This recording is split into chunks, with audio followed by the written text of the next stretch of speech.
வணக்கம். ஓம் தொலைக்காட்சி செய்திகள். செய்திகளுக்காக இணைந்திருக்கும் நான் கிருஷாயினி ஒரு திருராசர். யாழ்ப்பாணம் சங்கானை ஸ்ரீ முருகமூர்த்தி ஆலயத்தில் சூரசம்காரம் இடம்பெறவுள்ளதா?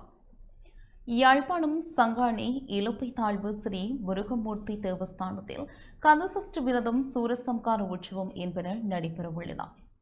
இந்த சூரசம்காரம் தொடர்பில் சர்வதேச இந்து மத குருபீடாதிபதி சபரிமலை குரு முதல்வர் மகாராஜ ராஜகுரு ஸ்ரீ ஐயப்பதாச சாம்பசிவ சிவாச்சாரியார் விளக்கம் அளித்தார்.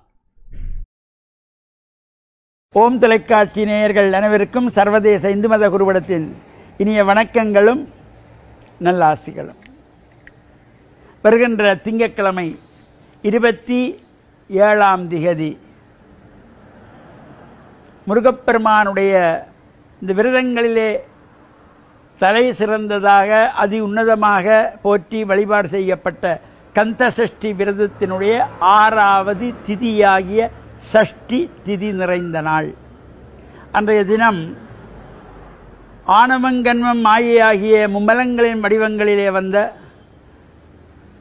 தாரகாசுரன், சிம்ஹாசுரன், சூரபத்மன் ஆகியோரை முருகப்பெருமான் சக்தியிடத்திலே இருந்து பெறப்பட்ட வேலினாலே சம்ஹாரம் செய்கிறார். சக்தி வேல். அந்த சூரசம்ஹார தினம் திங்கட்கிழமை. இலங்கை திருநாட்டின் பல்வேறு ஆலயங்களிலும் இந்த சூரசம்ஹாரம் நடைபெறுகின்றது. யாழ் மாவட்டத்திலே சைவமும் தமிழும் சிறந்து விளங்குகின்ற சங்கானை என்கின்ற பதியிலே பன்னெடுங்காலமாக கோயில் கொண்டு அருள்பாலித்து வருகின்ற இலுப்பைத்தாழ்வு பெல்வில் ஸ்ரீ சிவசுப்பிரமணிய சுவாமி தேவஸ்தானத்திலே இந்த கந்தசஷ்டி உற்சவத்திலே சூரசம்ஹார உற்சவம் சிறப்பாக நடைபெற திருவருள் கூட்டியிருக்கின்றது. அந்த ஆலயத்திலே பன்னெடுங்காலமாக பிரதம சிவாச்சாரியாராக இருந்த இலுப்பைத்தாழ் முருகமூர்த்தி ஆதீன குருமுதல்வர் சிவாகமஞானி சிவபிரம்மஸ்ரீ சிவ நித்யானந்த சிவாச்சாரியார் அவர்களுடைய குரு அருள் ஆசியோடு ஆலய பிரதம குருவாகிய நித்யானந்த சிவதாண்டவ சிவாச்சாரியார் அவர்களினாலே இந்த உற்சவங்கள் நடத்தப்பட்டு வருகிறது.